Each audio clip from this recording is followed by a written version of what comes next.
Welcome, everybody, to our reading tonight for the Great Lakes Poetry Festival. Welcome, everybody who's watching on YouTube. Are we good, Josiah? All right, awesome. So this is our second featured readings of the Great Lakes Poetry Festival. And my name is Marty Acketts. For those of you that don't know me, I think everybody knows me. But maybe there's someone in YouTube watching from like Norway who doesn't know me. My name is Marty Acketts, and I'm the Adult Programming Coordinator for Peter White Public Library. And so I want to welcome you, and I also am the co-planner of the Great Lakes Poetry Festival, along with my great friend sitting in the back row there, Ronnie Ferguson. I have a few groups. Yes, let's give Ronnie a hand. He put so much work into this. I have a few groups and organizations to thank this evening. First, I want to thank the Friends of Peter White Public Library, without whose generous support, the library wouldn't be able to do and accomplish so much of what it does, including live streaming tonight's program. They do pay for all of the live streaming equipment, so I'm really grateful for them. The Carol Paul Memorial Trust Fund of Peter White Public Library, whose funds pay for a good portion of the musical programming here at the library. We were supposed to have live music tonight. Unfortunately, the musician was ill, could not make it, so Ronnie was good enough to bring in some music. And then Travel Marquette, the UP Poet Laureate Foundation, Pyre Publishing, and the UP Children's Museum, and not least, the Marquette Poet Circle for all of their support and promotion of the Great Lakes Poetry Festival. Just a few things, let you know how the program is going to go this evening. We're going to have Milt come up and do his reading first. He's going to read for about 25 minutes to half an hour, and then we'll have about a 10-minute break, and then we'll have Keith come up and do his reading. Without further ado, it is my honor and pleasure to introduce the first of tonight's readers for the Great Lakes Poetry Festival, my friend, poet Milton Bates. Milt is a familiar face. I love what Keith said. It's kind of intimidating reading with a poet named Milton. That's when he came in, so. Anyway, Milt is a familiar face and voice to anyone who attends open mics in the Marquette area. An active member of the Marquette Poet Circle, he participates in poetry workshops where his gentle advice is always incisive and spot on. I've said it before, and I will say it again. When Milt offers me suggestions on drafts of my poems, I always take those suggestions. And reading Milt's poems is like holding pieces of ice in your hand. They're sharp and clear and ephemeral, and they sort of sit in your palm for a little while and then melt and evaporate, but you can still feel them for hours and hours afterwards. Milton's first book, Wallace Stevens, A Mythology of Self, was a New York Times notable book of 1985 and was also cited for outstanding achievement by the Wisconsin Library Association. He went on to publish editions of Stevens's uncollected writings and two more nonfiction books, The Wars We Took to Vietnam and The Bark River Chronicles. He retired in 2010 after 35 years of teaching at Marquette University, Williams College, and as a Fulbright scholar at universities in Beijing and Madrid. Inspired by the natural beauty of Michigan's Upper Peninsula, he turned to poetry and published the collection Stand Still in the Light and a chapbook, Always on Fire. As they were, his chapbook of poems about the Vietnam War was the runner-up for the 2018 Peter Meinke Poetry Prize, and he received the Marquette Art Award for Writer of the Year in 2020. So please join me in welcoming to Peter White Public Library and the Great Lakes Poetry Festival my really good friend, poet Milton Bates.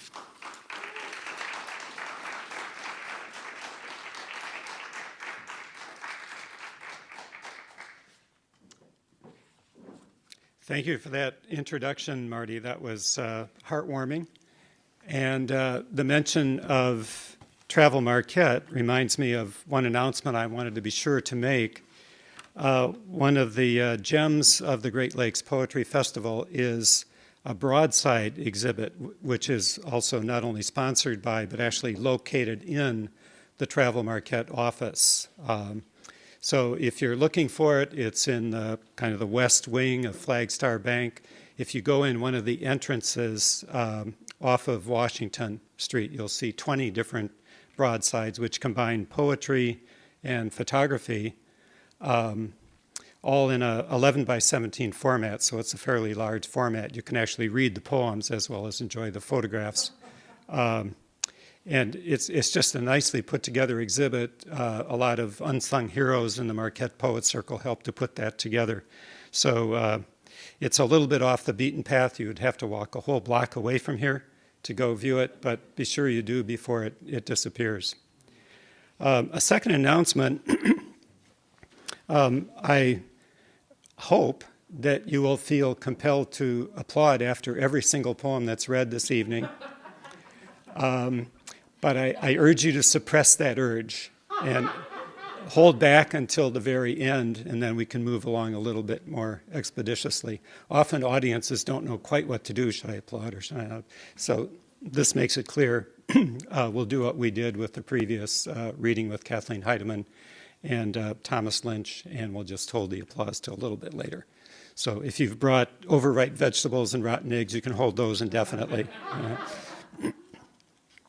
In putting together a playlist for this evening, I thought I would take a look at the last 2 months, March and April, and they've been in some ways abysmal months, but there have been small signs of spring on its way into the Upper Peninsula. And so I did a sequence of my poems which goes through that early signs of spring chronologically. And I'll take them one after the other, introducing each one. The first one is called A Spring Tale. And if you take the word tale and spell it slightly differently, T-A-I-L, you'll come up with the subject matter of the poem. So these are small insects that don't have wings, but they're very good at getting from one place to another by springing their tail. They look like little shrimp under a magnifying glass. So that's the insect that is being celebrated in the poem. Weeks before most birds have returned, I notice a familiar pepper on the snow. With ungloved finger, I nudge one speck, then another, launching them on their pogo sticks. Springtails are back by the thousands, from the south of vegetation decomposing beneath the snow. What draws them to the surface where they have little to feed on? The same life-renewing star, no doubt, that draws me from the house where I've wintered. Basking in the first warm sun of March, I feel something leap within me too.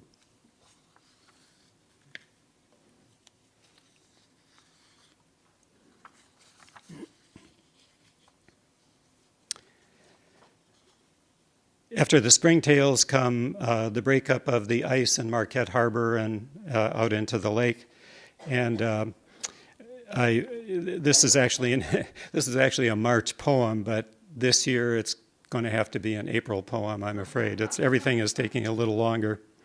So it's called Superior Ice Out.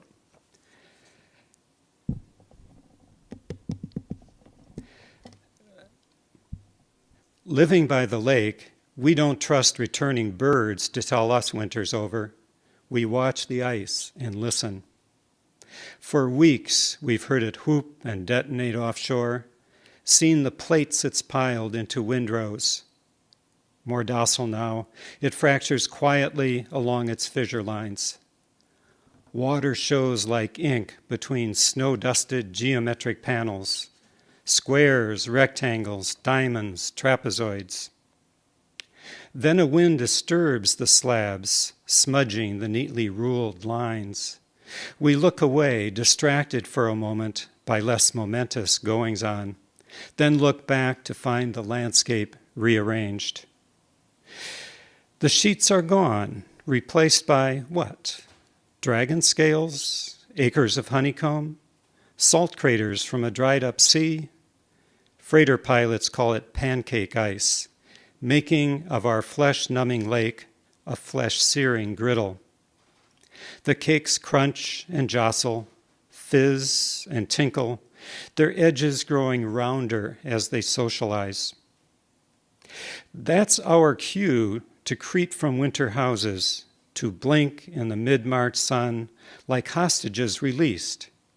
We walk our dogs and check our mailboxes, bumping into neighbors who look familiar, remembered from another time and place. Our voices sound unnatural when we stop to talk, a bit too loud, as though we're trying to be heard above the slosh and sizzle of the ice.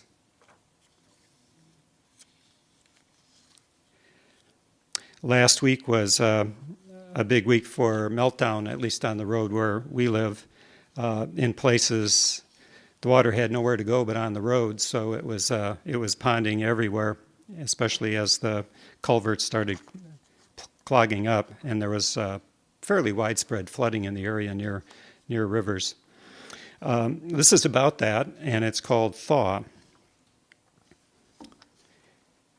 Hearing trickles turn into torrents, we know the bluff behind our house is letting go of winter, flushing it down a dozen gullies into Lake Superior. A neighbor's woods appears to be on life support. Plastic tubing links his maples to a clearing where a fire burns beneath evaporator pans. Our lives, too, could use support, a little sweetness after months of bitter. Why not connect those drip lines directly to our veins and save the firewood? Last week, my brother showed me the blisters on his palms, all he had to show for shoveling crushed stone onto 50 yards of liquid clay.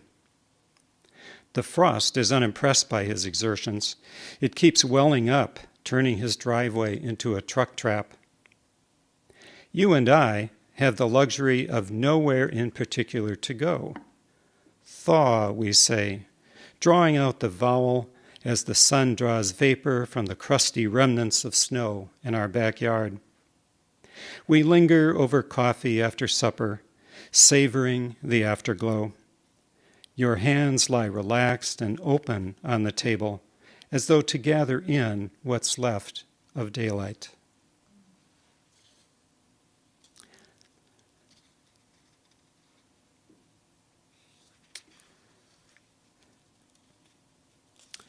If you've been following the Mining Journal and other news sources lately, you'll know that there is a major migration taking place, even as we speak, of blue-spotted salamanders from the higher parts of Presque Isle Park down to the ephemeral ponds where they breed.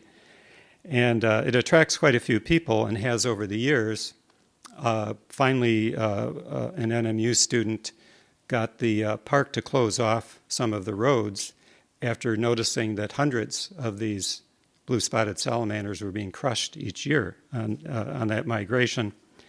So this year there was, along with other ways of getting people's attention to the migration of the salamanders, we have an event called Salamander Days going on, which was so unusual, at least to parts of the U.S., that there was a fairly substantial article in the Washington Post about Marquette and its salamander days. As we were driving into town today, my wife found in the Mining Journal a little clipping from today's Mining Journal with the results of a poll that was taken about the migration of the blue-spotted salamanders. And the results are interesting.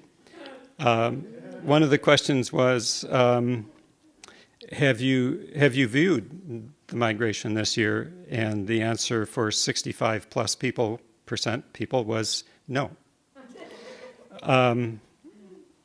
Yes was a remarkable 8%. And then how many plan to see it? Well, that's 8.5%. So the last category, the second largest category, is the one that I found really funny. It's, and this is 18%, What is a blue-spotted salamander? So if this poll had been taken about a poet's reading at the Peter White this evening, probably at least 18% would say, what's a poet? Anyway, the title is Salamander Nights. What was all the fuss about, he wondered, that drizzly April night in Presque Isle Park? So much commotion and noise, so many restless bodies on the wide asphalt river. Though stiff from cold and blinded by light beams, he stayed on course over pavement and snow crust to the party at the bog. How they would admire his sky blue spots, his midnight-colored skin.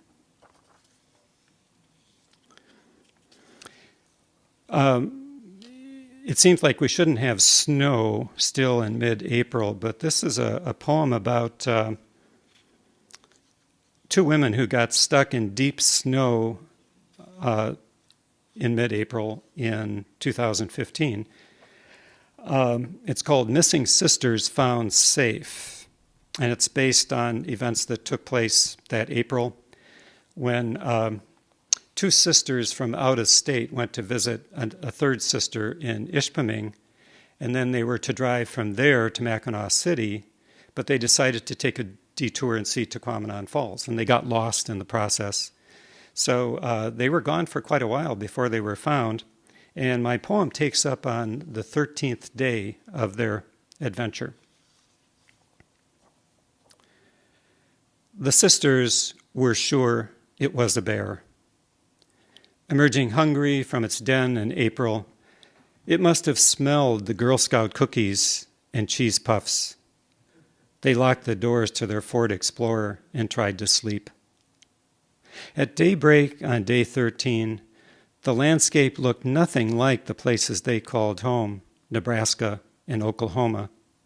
Deep woods and deeper snow, an unplowed two-track to nowhere. But it was all nowhere, wasn't it, in this part of Michigan? Thank God for their Bible, the cheese puffs, and those 8 boxes of cookies. New this year were Toffee-tastic and Rah-Rah raisins. Holding their breakfast ration like communion wafers, they gave thanks, then chewed them slowly, savoring the sugar.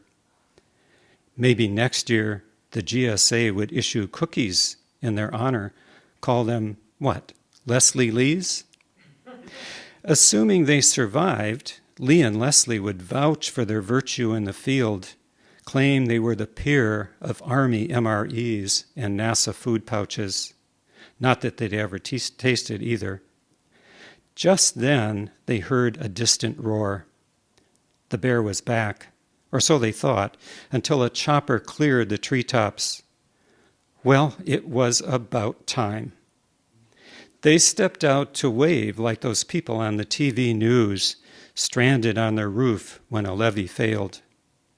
Now they would have to explain how they had missed the turn to Mackinac City, which got them both to thinking, instead of Leslie Lee's, how about Mackinac Runes?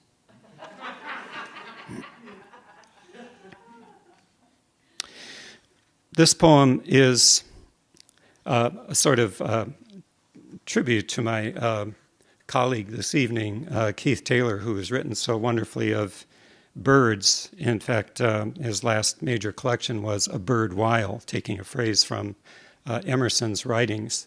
And the best way to understand what he means by a bird while, of course, is to read the collection. It has to do with the power of attention to a certain moment. And it could even be extended to be kind of the tempo for writing as well as for viewing the natural world. This poem is called Chinese Folk Song Performed on Oldest Playable Flute. And that's a sort of apology because I have no good poems about sandhill cranes, which would be our local crane. So I have to go a little farther afield. And these would be red-crowned cranes that the poem deals with. But specifically, not the cranes themselves, but flutes that were made from the wing bones by the Chinese of red-crowned cranes, most of which were buried with their owners and were often, by the time they were exhumed, too brittle. They immediately broke or fragmented and were unusable. But one of them, from 9,000 years ago, they could date it with carbon-14, from 9,000 years ago, they could actually play tunes on it. So you can go online by, just type in under Google 9,000-year-old Chinese flute, and you'll come up with a recording of what it sounds like as part of an ensemble performance. So this is about red-crowned cranes, not the kind you'd find on the Platte River in Nebraska, but in the Yellow River area of China. It was all about air, how it passes over mortal things. When the bone was still fleshed and fledged, it made a slight creaking sound as the great bird flew over mountains. It lay mute and folded as the bird stilt-walked the marshes or clamored with the other red crowns, their slender bills pointing skyward like reeds along the Yellow River. The bones survive the bird. A man of Jahu drilled 7 holes for air to come and go as his lips and fingers pleased. Even then, the bone sang its own song, an elegy for cranes and men, as though it could hear the coming silence, foresee the 9 millennia of midnight. At last, a hand reached out of light to lift the bone, clay-clotted, from its grave.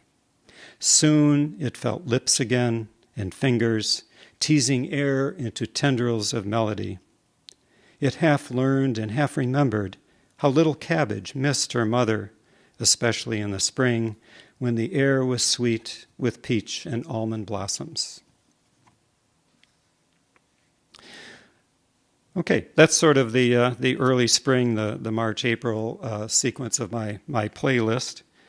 And I'm going to move to a slightly different set of poems. These are really portraits. A lot of the poetry I write, as Keith does, is what we would call nature poetry. Although Robert Frost always claimed that when he was charged with being a nature poet, he said, "No, my poems have people in them too." And I'm going to prove that some of my poems have people in them as well. This is a poem called Oral History. Not long after I retired in 2010, I volunteered to interview a couple of veterans for the Veterans History Project, which is a federal archive to collect reminiscences by veterans of all American wars. And it turns out that the first interview I did also proved to be the most memorable. And as you listen to the poem, you have to think of yourself as being kind of in my situation, which was an interviewer listening to a man talking candidly about his war experience, which turns out to be very interesting. He was born in Sault Ste. Marie, volunteered for the Navy after we got into World War II, and then his assignment was to an LCI, which means, it'll be landing craft infantry. So in other words, he's in the Navy, and he's driving these landing craft to beachheads for the Marines and the Army infantry. Oral history. It isn't the beach assault in Normandy that he finds hard to talk about, though it was bad enough. His landing craft found the German mine, lifted with its blast, and came down with a crippled ramp. The troops were trapped inside, wide-eyed with fear, as bullets clamored on steel and burrowed into flesh. When they climbed free, he found himself alone with bleeding bundles and a shattered man who begged him for the mercy of a final bullet. He speaks freely of a moonless night off Italy, threading a maze of mines, wondering which would kiss his ship goodbye. Another night, waking restless and out of sorts, He paced the LCI from stem to stern, uncertain what dark demon drove him. Twice he paused and leaned against the rail, hearing a sea siren call his name. Twice he wrenched himself away and back to life. Yet sorrow, choking sorrow, grips him by the throat when he recalls a deserted railroad platform at the Sioux. No one to see him off? Not until Tunisia did a letter come, the first from home. His sister's words still have the power to wound. Like a torn and shaken envelope, he lets them drop. Dear Harry, hope you're okay. Could you spare $50? Need it soon. Thanks, me. I did a chapbook of war poems of my own, as Marty mentioned, entitled As They Were. And many of the poems in that chapbook are also portraits of people that I encountered in Vietnam. And one of the most interesting was a chaplain, and he reminded me of a line from Melville's Billy Budd, where two characters are having a conversation over lunch, and one is talking about the chaplain on board, and says a chaplain is a sort of musket on the altar. So this one is entitled Man of God. Minutes after a soldier left the Quonset hut, the chaplain couldn't remember the guy's name or why he'd come.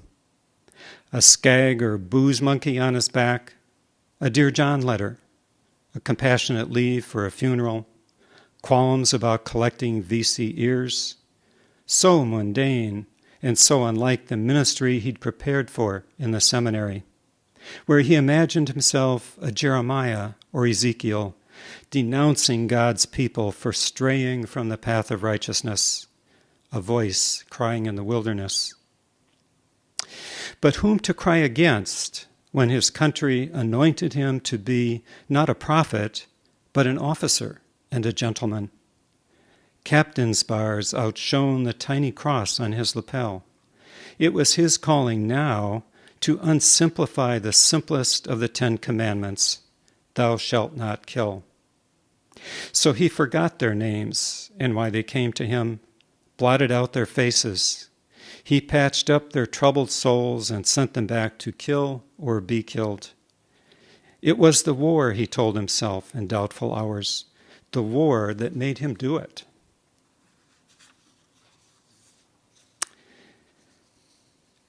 Okay, a little less intense, moving from military to civilian life. This is a local portrait entitled Barista, so you can pretty well imagine what the setting would be.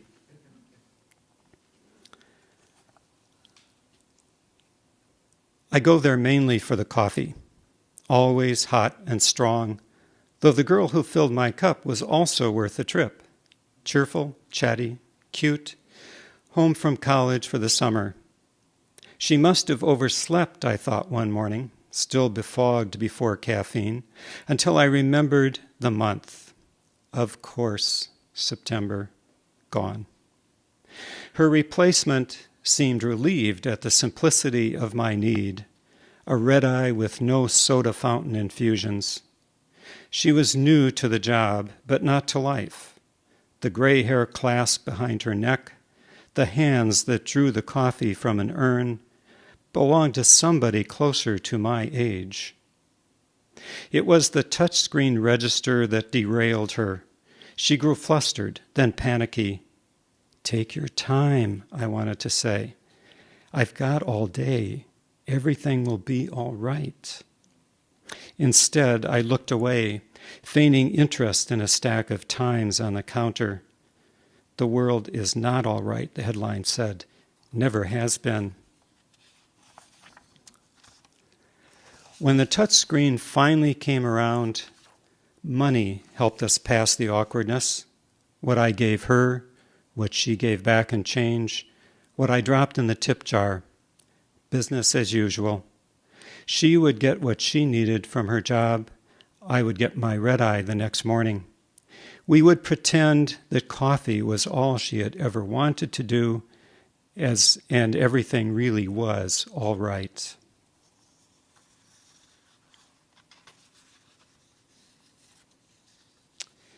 Okay, I'm going to finish with two poems about people who are very close to me. The first is my grandfather, whom I was especially close to as I was growing up.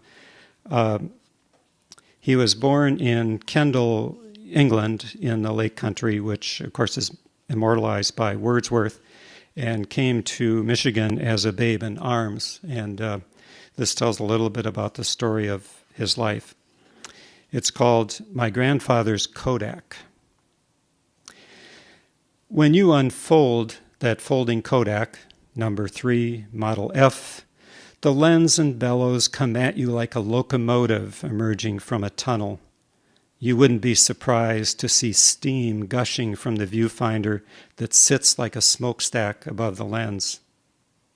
Which is how it should be, Grandpa. You were 23 when the camera was new, and you left home in Port Huron to ride the rails as a machinist. By the time I came along, you were a full-time gardener, retired from maintaining the engines whose thunder dimmed your hearing. The Kodak must have retired too. At least I never saw you use it, though images of Grandma and your children have survived. Where are the pictures you took during those years of bachelor wandering that scuffed the camera's leather skin? I brought it to a photo shop after you died, looking for film to fit it. I wanted to resume where you left off, to conjure any ghosts that still lingered in its dark recesses.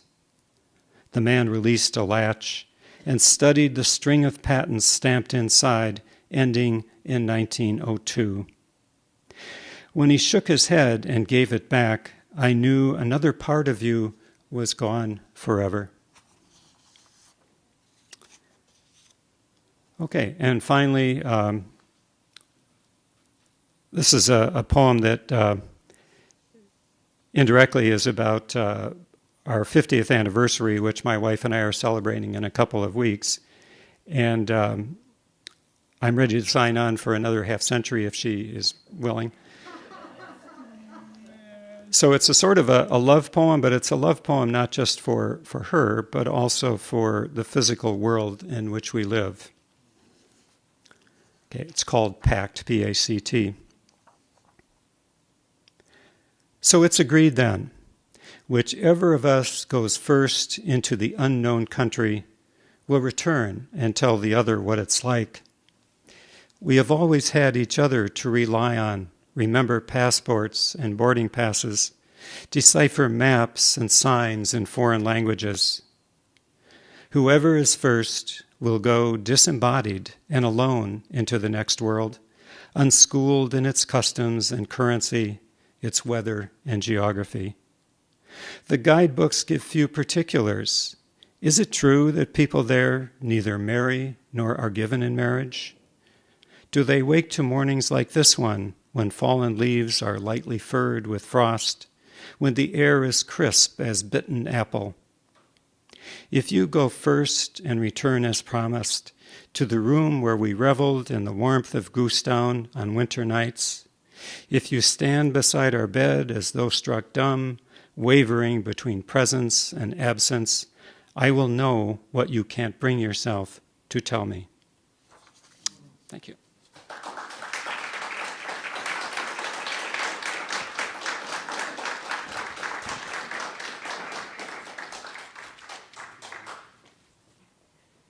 We're going to take a 10-minute intermission here, so if you need to use the restroom. Also, Milt and Keith are selling books back there. I'm sure they would be more than happy to sign something for you. So about 10 minutes and we'll get started with Keith's reading.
Yeah.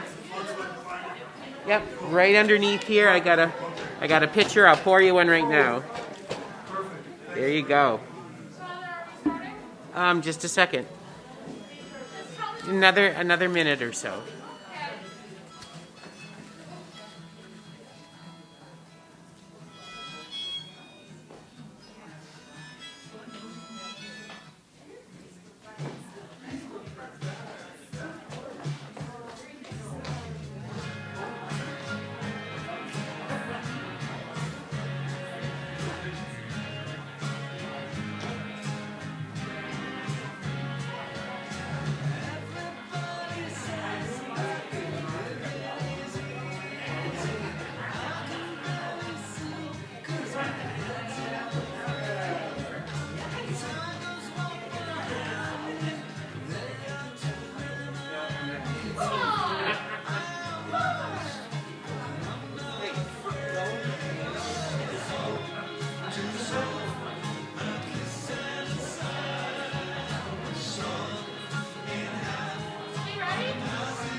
All right, we're going to get started with the second half of our program. I'm going to just mention a few highlights of what's coming up this week and next week. I can't believe it, but we're approaching the final week already of the poetry festival. I thought last week when we finished like the first half of this brochure, I just kind of breathed a sigh of relief. But coming up for the rest of this week, tomorrow night, Ronnie Ferguson is going to be holding a virtual poetry workshop. You can just use the same link that you do for any of the Zoom events to attend that. That's at 7 p.m. Thursday night, we have a few things going on. Two things going on. We have... Let's see, we have Speakeasy Superior Culture at 7 p.m., which is an open mic. And then we also in Ishpeming have the Out Loud open mic at the Joy Center. And that's going to be a hybrid, so it's in person as well as online. So you can join either one of those. And then Friday, we have a matinee of the film Moccasins and Microphones. We watched that last night. It's a really, really wonderful film, and that's at noon. It's really, really wonderful, and I hope that you can attend that. And then Saturday especially, at 1 p.m., we have a reading for the entrance of the teen poetry contest for the Great Lakes Poetry Festival, and I was privileged to listen to the judges debate who is going to be first, second, and third, and I did not envy them their job because there was so many great entries in that. So yes, please come and support our young poets, right?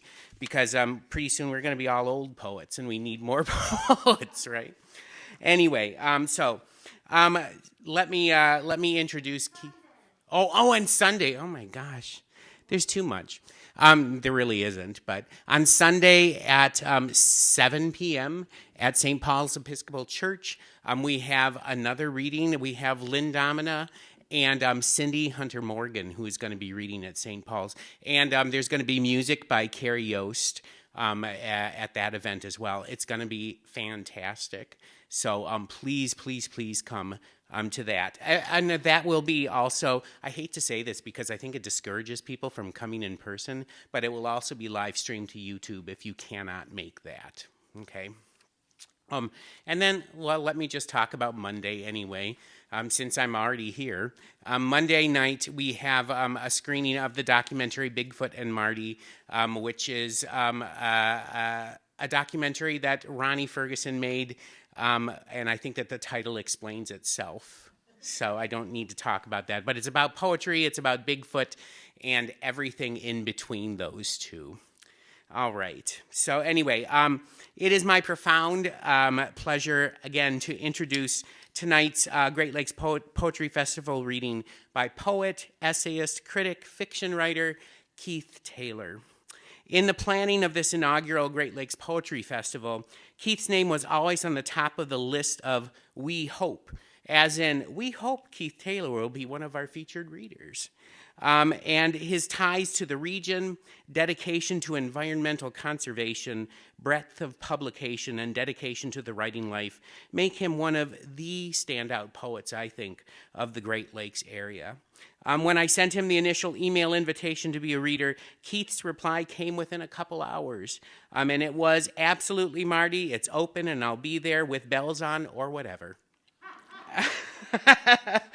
It was a moment that sort of made this festival move from the hopes and dreams compartment in my brain to the stuff is getting real compartment, although I didn't use the word stuff. But tonight, with or without bells, Keith Taylor is here. Keith is originally from Western Canada, but has lived for the past 45 years in Michigan. He's authored or edited 18 books and chapbooks.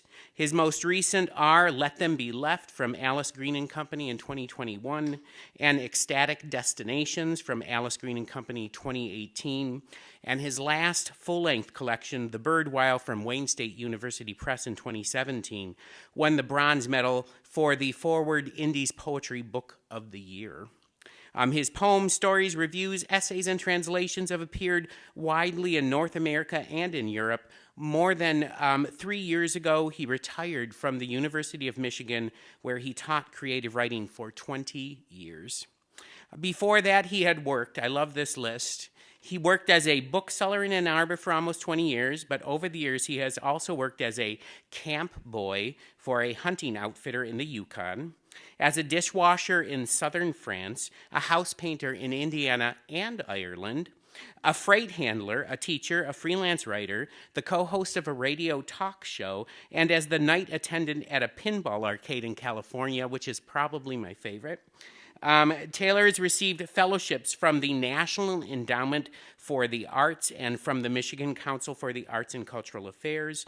He has been a writer, artist in residence at Isle Royale National Park twice, the Detroit YMCA, the International Writers and Translators Center of Rhodes, Greece, and the University of Michigan Biological Station and Green Hills School. And I hope that Keith doesn't mind, but I'm going to end his introduction with a poem of my own that was truly inspired by him, and it is titled Stealing a Last Line from Keith Taylor.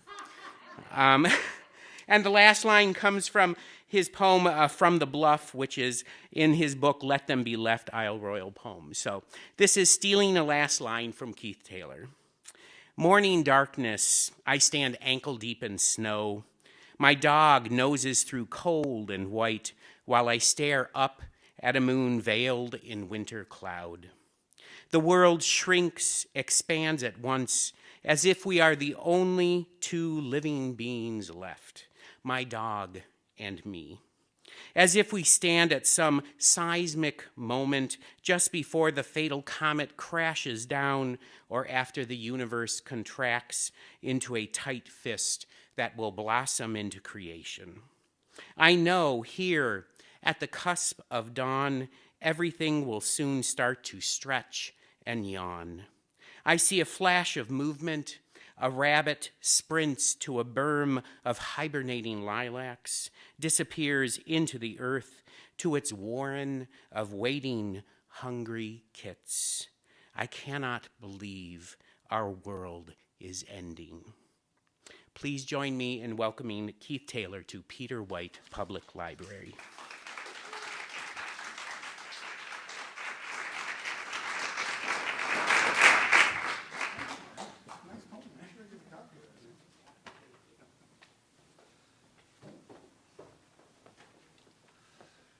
The best thing about phones for poets is they can put it in front of them and make sure they read the right amount of time. You know, it's like, oh, I've been going on for an hour and a half.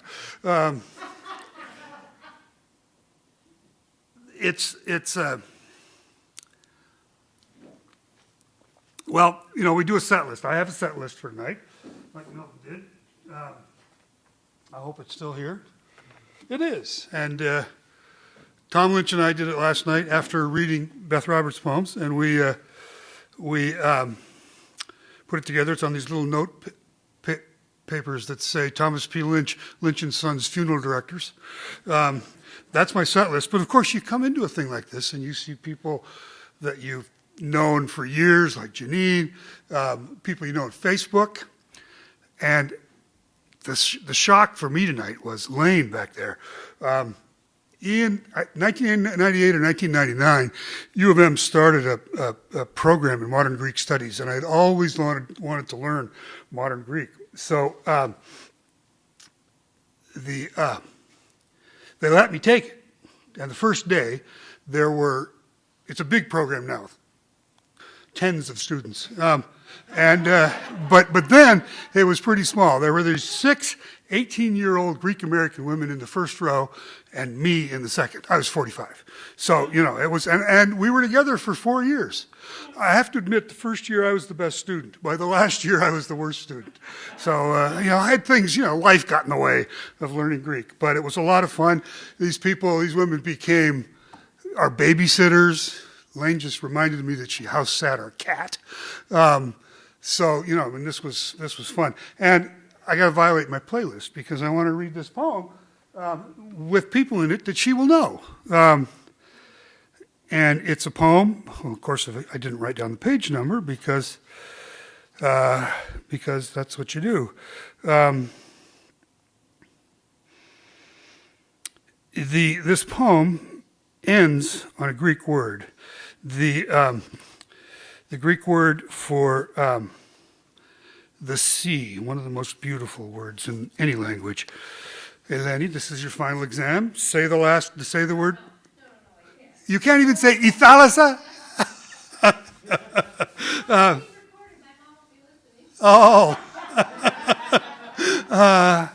Okay, yeah. Well, the Greek word for sea is Ithalassa, which it's been the same word in Greek since 1,000 years before Homer and this morning's paper in Athens. This is dedicated to 3 people. Eleni knows. She's Eleni for me, and I'm Costa for her. So this is good. So I love saying these names: Vasilis Lambropoulos, Artemis Leondis, and Costa Lena Mikalaki. Those names are poems almost. It's great. Compare Keith Taylor to that. Kostalena Mikalaki, Keith Taylor. It's like, oh man, what? That's depressing. An Introduction to Modern Greek in South Bend, Indiana, 1967. Quince and pomegranate, sage, rosemary. I didn't know anyone who even knew what those things were. So at Benner's Market on Mishawaka Avenue, right next to our new temple, the Gospel Center United Missionary Church, I bought pistachio nuts, a product of Greece, and Welch's white grape juice. I carried them like holy food to Potawatomi Park, where, at picnic tables below oaks, I read Zorba the Greek. I was 15, and there had never been a loneliness or a longing as exquisite as mine. I wandered over hills in Crete, slacking my thirst with Welch's. I sauntered through dark alleys in the medieval town on roads built by the Knights Hospitaller after Saladin conquered Jerusalem, and smelled souvlaki grilling over fire, eating pistachios to satisfy my hunger. When lake-effect snow began to drift down from the sullen skies above South Bend, I discovered Odysseus Elytus and learned that in those poems was someplace new. But I walked there in the sun on a beach sprinkled with white and black pebbles, with a slightly older, dark-haired, olive-skinned woman who whispered just above the Aegean's gentle wash, Ithalassa, Thalassa, Thalassa.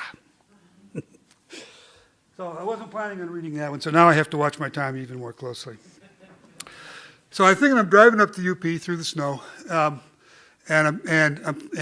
Tom and I talked about this last night, and I want to read the UP poems, because some of you people have heard some UP poems of mine, others have not, and then I said, but with a lingering winter, do people in the UP want to really hear UP poems?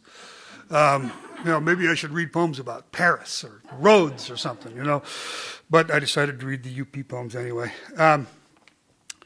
Just because I have a nice set of them, and they go in a particular direction, which is an important direction for me. And they all seem to be based in the UP. The first one is about the fossils on Drummond Island. I always, when I read elsewhere in the world, I always have to explain where Drummond Island is, I won't do that to you guys. And probably some of you have even been to the North Shore of Drummond Island, which is one of the great repositories of fossils in the world.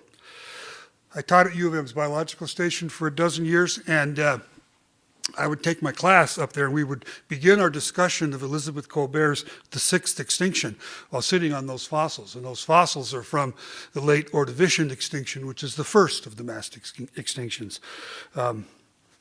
So it might be a little obvious, but I thought it was pretty cool.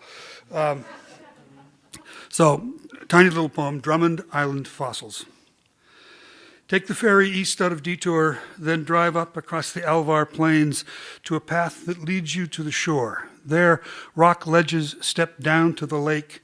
Kneel, look closely. You'll see shadows, then limestone honeycombed with delicate coral branches that waved from the floor of an ocean we can't imagine. One of my favorite places in the state is a place some of you probably know, called the Kingston Plains, inland from Pictured Rocks. It's 12 square miles of stumps that have been carbonized there for the last 130 years. When I started going there the first time I came, spent any real time in the UP in the 80s, really there was nothing there but this lichen. And enough of that has crumbled in the last 35, 40 years that things are beginning to grow. Kingston Plains, the ghost forest. Gray stumps of white pines were almost charred into immortality by a fire so hot it burned off all the organic matter in the top several inches of soil. Little but lichen grew here for 130 years. And now, finally, a clump of small, ripe blueberries.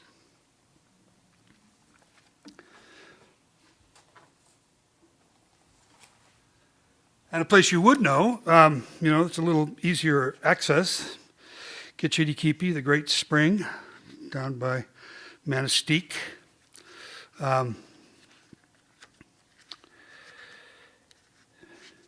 Which to me is a remarkable place, even though it's sort of set up for tourists. Although, there aren't any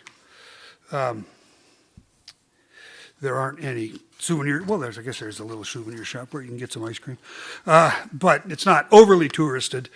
And it's always hit me that place, the state and the park there, they don't quite know what to do with all this water that comes up, so they just give you numbers.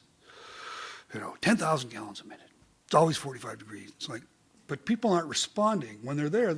People aren't responding, even kids. It's kind of like, wow, all this water. And it just keeps coming. And it's beautiful.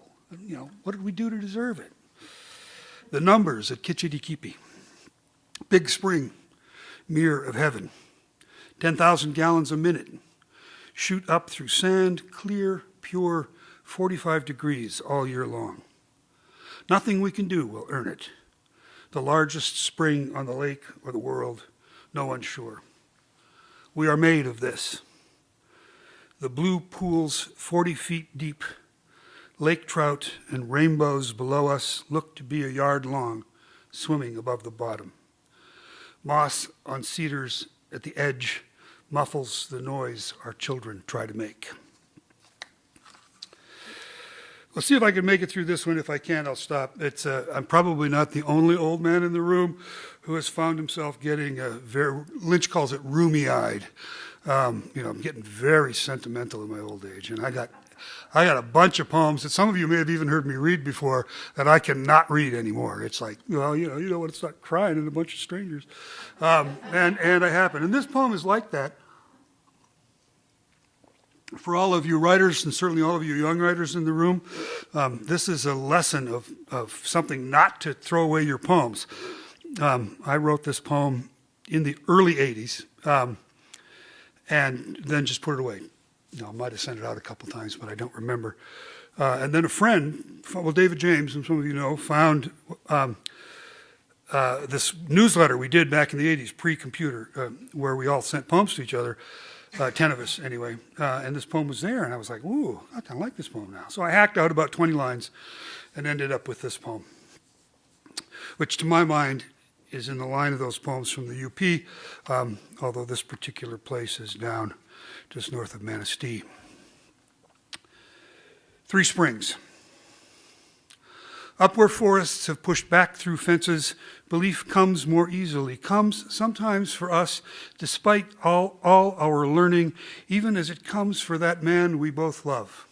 Remember the day he took us away from the lake, from the roads, far into a valley, fern-covered and filled with the high calls of warblers ready to mate. Remember, and this might help you, when shaking, you stand outlined before our window, drawing from its blank chill what comfort you can against the fear mounting at night. He showed us the stream overgrown in watercress, kept fresh, he assured us, even in the heart of the harshest winter, by the 3 springs he led us to. Water rising, unbidden, always rising, spreading in an arc of green. Remember, and this might help you, as it helps that man, our friend, who knows more than I know of fear's hard presence. Remember this, we pushed our hands into them, down through water and sand until we could bury our shoulders in that pulse of cold water. That poem is going to be, or is on a poster. Tell us what it is, Janine. So that poem will be part of 5 poems which will be during art week on signs on the Cultural Heritage Trail in Marquette. And in addition, PDF versions of that poem will go out to every library in the UP and every high school library in the UP. It's great. This 40-year-old poem suddenly has this life. It's like, who knew?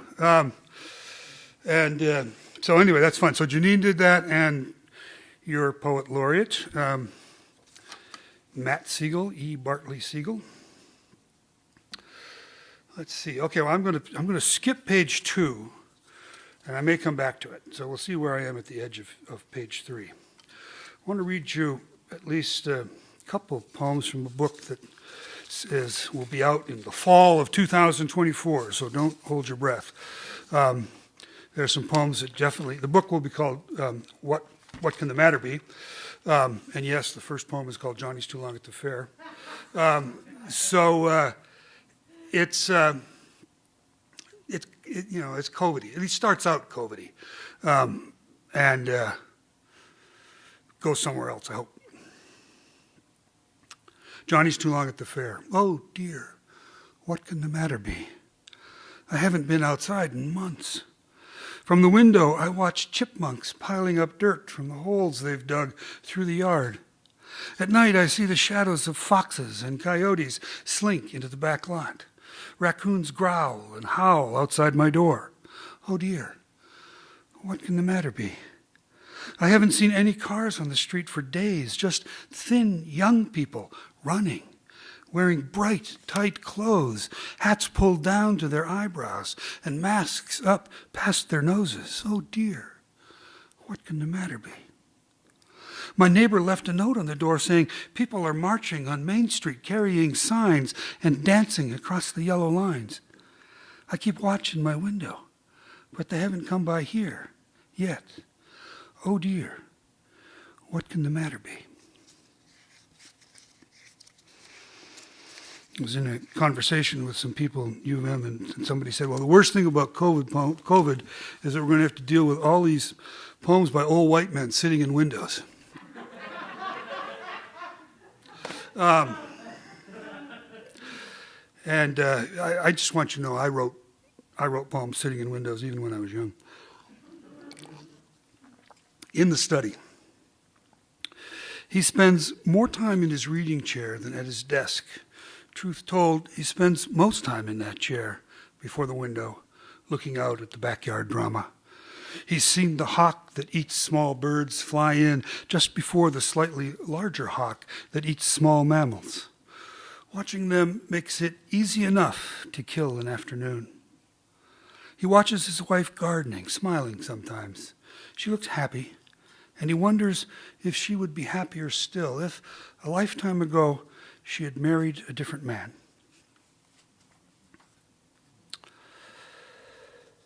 And here, just because it's right, you remember that poem by Vallejo, I forget the title is, but it starts out, I will die in Paris on a Thursday in the rain.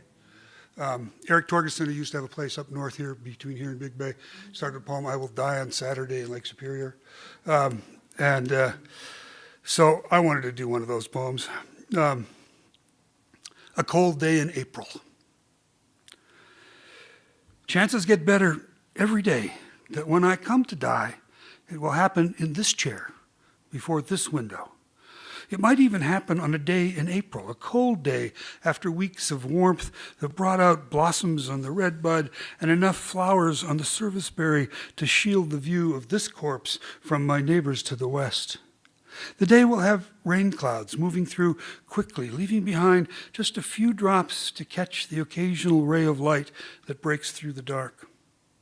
First leaves, just emerging, have their moment to flash shimmering, temporary diamonds before the next cloud and the next gust turn everything dull gray again. This new book is divided into 3 sections. The first section is called The Extinction Report. We're still in that section. The second section is called The Longing for Home. Boy, that has stuff from Greek class in it too. I wasn't going to read that either, but maybe I will. And then the last section is called Botanists in Love. And yeah, it gets happy. Here's a poem called The Last Monarch. Suddenly, there was a summer without monarchs. I had seen monarchs clustered in small trees on the north shores of large lakes, waiting for a night breeze to carry them across. So many butterflies on one tree that it bent almost to the ground. And then a summer without monarchs. And I had walked one September beside another lake littered with the broken orange wings of monarchs caught in storms trying to cross. And just the October before, I'd seen one monarch lonely on a baseball field flying south. But still, suddenly, one summer without monarchs. And then the fall.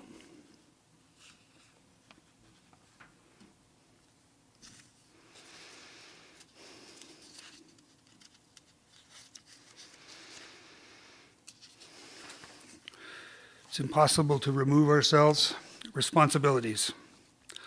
I keep the feeders filled with seeds so jays come down noisy and unforgiving. They chase off starlings, then build their nests out back. I watch them from my study while far away towers fall and ancient cities crumble. Now I will do that addition to the playlist. It's a 2-part prose piece. In the second one, some of you who follow Robin something Kimmer, woman who wrote Braiding Sweet Guys, she has a thing on her podcast that almost quotes this, and I'm afraid that at some point this is going to, and I really respect this woman, the work she's doing, and she's going to see this and think this guy ripped me off, and I want to let her know somehow, I don't know her, that I first published this in 2014 in some obscure little literary journal, so I have precedence. So here's this little prose piece, 2 pieces, 2 sections. The sickness that comes from the longing for home. When I was well into middle age, I decided I should learn modern Greek. I had several teachers, all very good, all excited about the histories of Greek words. My last teacher knew the nuances of American English and our popular culture, despite a lingering Greek accent. Still, he was the first to admit gaps in his knowledge.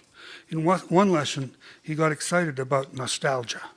Nostos, he said, the return to the home, the longing to return home, the thing that motivated Odysseus through all those years of war and exile, past all those barriers thrown up by the gods.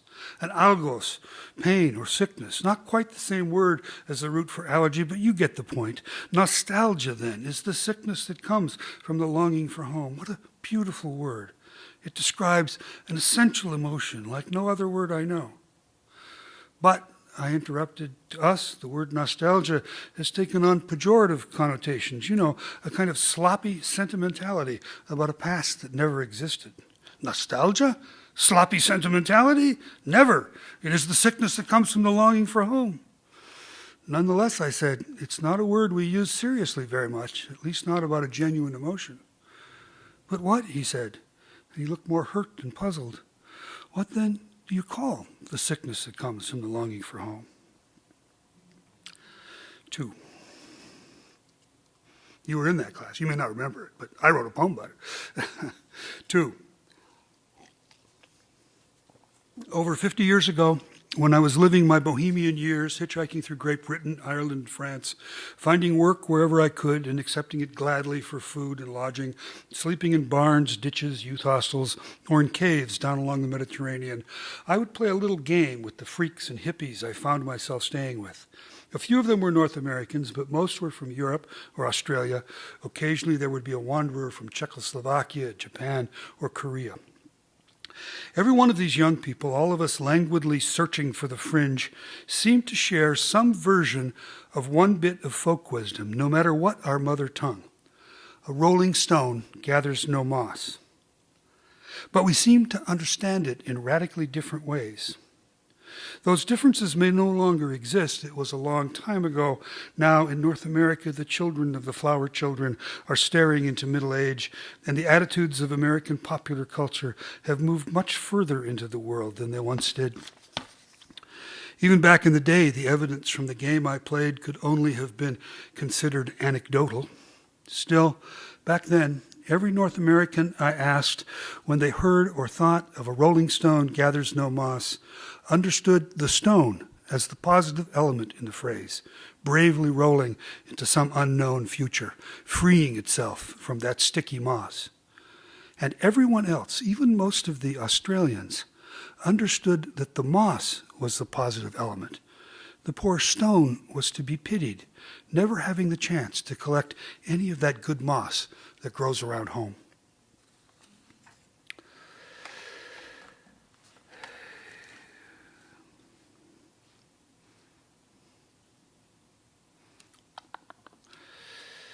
See, you violate your playlist, and then you suddenly got to think, what are you doing?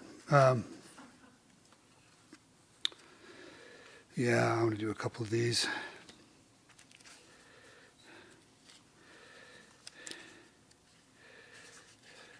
I grew up in very, very religious Mennonite background, and I left long ago. It was part of why I ended up being a bohemian in Europe for a few years. But yet I'm still stuck with the rituals and the language of the people I grew up with. This is called infant baptism. When she was 6 weeks old, her mother exhausted, sleeping, and me dumb and clumsy in my fathering, I wrapped her and took her out one late December night in a snowstorm to see a snowy owl, perched in a tree like a gigantic, puffy, pure white songbird peering down on us. Yellow-eyed, frightened or curious, or vaguely wondering if my daughter might be food when I lifted her toward him. See, see. Snow fell on her face, and she didn't cry.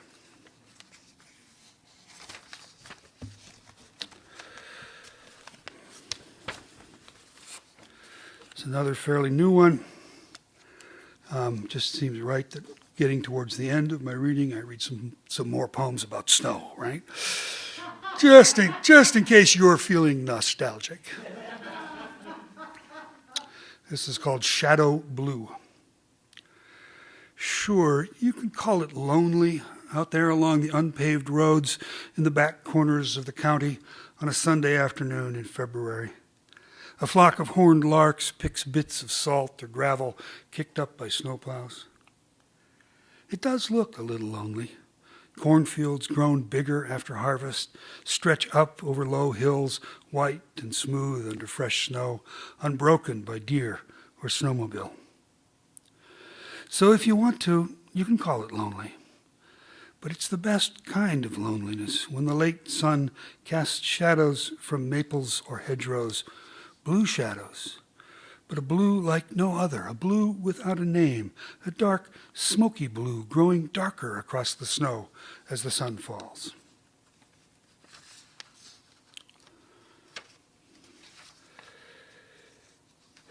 Up here, you never had to worry about Tom Monahan, the founder of Domino's, who decided he was going to give all his money to very conservative Catholics. And I think he's been successful at that. I think he's giving most of it away. One of the things he did, which is kind of cool actually, is he started a nunnery out north of Ypsilanti. And you go out there and you get to see these nuns exercising on the dirt roads. It's a lot of fun. I'd like to go out and look at them. It's like, wow, watch that nun jog. And I don't know, for a Protestant boy, it's a very odd thing to see nuns out there jogging in the snow. I told a friend that I wrote this, it was going to be the second to last poem of my new book, and she said, Keith, leave the nuns alone. 23 nuns on Warren Road. 23 nuns, all in white, walk with vigor down Warren Road on a muggy August afternoon. They dodge or step over branches, even trees, lying into the road downed by the storm that blew through late last night. Dark puddles and ditches or hidden by bushes that grow next to Warren Road reflect 23 pure white habits marching past with purpose. I don't know if they've given themselves to unimaginable lives of service or contemplation, or have simply found refuge from bad families. They neither talk nor laugh, but all smile, all 23 nuns, all in white, smile when I slow to a crawl on Warren Road, careful not to splash the puddles onto their pure white habits, and they wave that gentle country wave, one hand raised in slow motion, only a quick recognition of my moment in their lives. They don't break stride.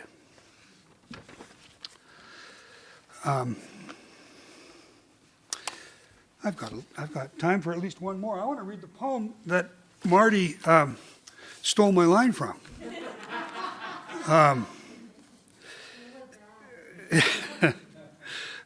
This is a little chapbook, which, for those of you who know her, has a painting by Marquette's Kathleen Heidemann on the cover. And a beautiful painting it is. The publisher of this likes to use art on her covers, and she asked me about art for this, and so I just gave her, I didn't let her know that I knew Kathleen or didn't tell her anything. I just gave her a list of the people who had been artists in residence who had done paintings about Isle Royal. And 2 weeks later she comes back and she says, well, this is the one I'm using, and it was Kathleen's. I was like, oh, cool. Because Kathleen has had that appointment too. So both times that I was at Isle Royal, one time in 1991 and the other time in 2019, you can do the math there. I was 39 in 91, and I was 67 or 68 and I felt the difference. I didn't think I would. I'm going to sit there in a beautiful little cabin and be artist in residence and think great thoughts and write beautiful poems. It was tough. It was tough. It was good for me, but it was tough. And Isle Royal, as some of you I'm sure know, is a cool place. Oh, before I read that little poem, I'll read another little poem. See, you can't get me off stage.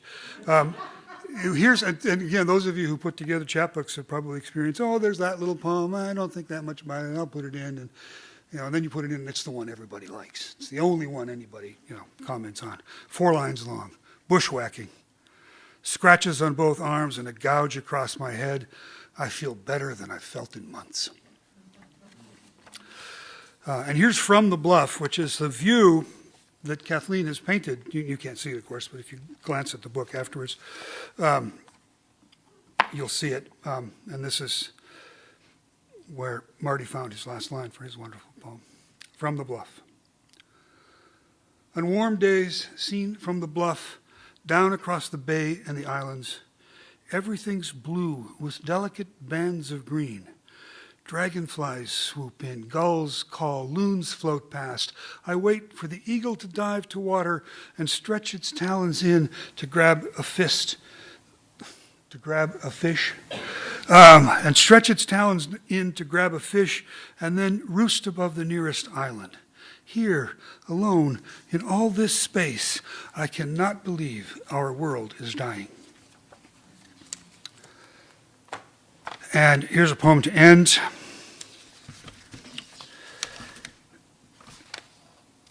Yeah. It's dedicated to two botanists who I worked with at the biological station. A woman named Allison Varty, and now her husband, and now the father of her children, Shane Lishawa. Botanists in love. God, I love a swamp. And that even after the mosquitoes hit. Sagittaria latifolia, she says, and he tries Myricagale. They shout their binomials, besting each other, flirting, maybe showing off just a little for the old guy stuck in the middle. When he asks for English, arrowhead, sweetgale, they say common names are for common people. But he's a common man, caught between botanists and love, third person in a canoe where there are things happening more important than paddling. Just a couple of years before jobs and children and fatigue, they hit swamp water and lift out over mats of yellow pond lilies, Nuphar variegata, until all three are flying through reeds and bushes, high on love and botany. Thank you, guys. Thank you. Marty, did you want me to answer any questions, or? Yeah, if you have that, if anybody has any questions or comments for Keith. Shh, there's a question somewhere. Gideon. What inspired you to do poetry? What inspires me to do poetry? Well, now, I'm turning 70 in a couple weeks, Gideon, and it's what I do now. I mean, it's like I don't even need inspiration. It's just what I do. Now, what has been the inspiration over the years? A lot of things. I mean, it's a way, well, you know this, it's a way we figure out things. It's a way we figure out our place in the world. I started out and I was trying to come to terms with that religious background that I had to escape. I had to escape. Other people didn't, but I had to. And I wrote poems about that. My first book was called Learning to Dance, a little chapbook done down in Ann Arbor. Not a very good book, but my first one. And because dancing was yet another sin in our long litany of sins that my people had. At some point, I started writing about learning to love the Upper Great Lakes. And that became a focus and has remained a focus. I do, a lot of life science kind of things, and I know a lot. And, U of M even hired me to teach naturalists at one point. So that kept me going. And now, I don't want to say this to you guys, but I got all the things going wrong with me that people of a certain age have going wrong with them. And poetry is one of the ways that traditionally we have looked into our own deaths. You saw that in a couple of those poems I read. And is that an inspiration? I'm not sure it is, but it's certainly something I'm trying to figure out. And every now and then, some words will come with that. Language, I've always been interested in language. The changes language goes through. I've worked at languages, and that process has been important to me. So, yeah, lots of things. Oh, books, Gideon, books. I got a house filled with books, and they're always there, and they're always suggesting new things from people better than I am. So it's good. But you go looking for it, and things will happen. Go looking for it. Anybody else? And if so, you're going to have to call out because I've got my reading glasses on. Beth, back there.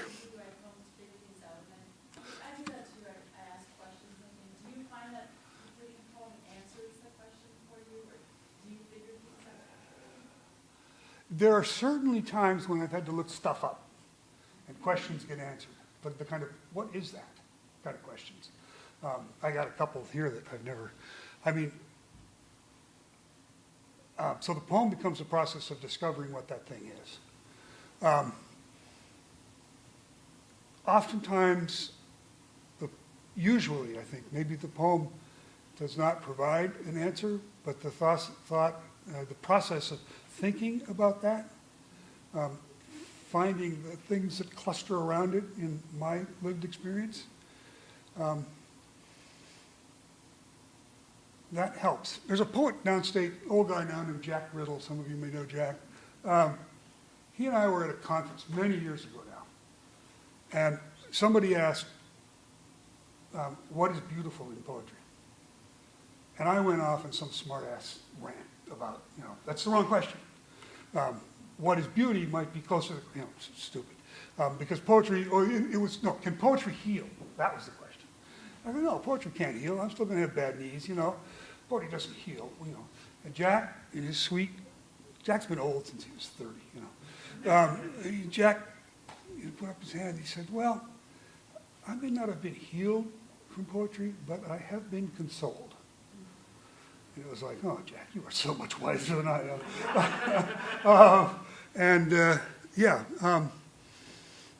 I have been consoled by poetry and by the process of trying to make it.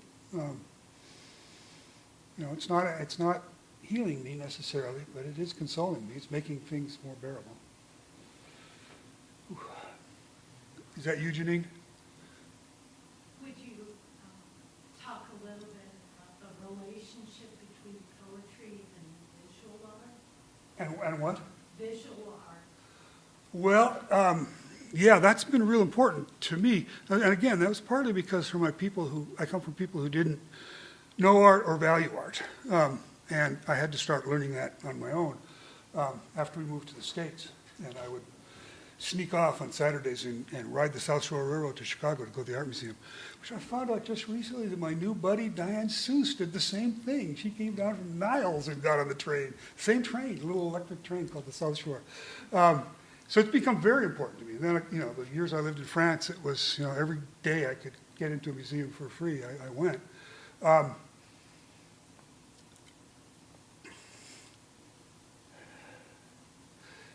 There is a relationship. And it's not just in representational art, it's in abstract art too, that what they're finding with color,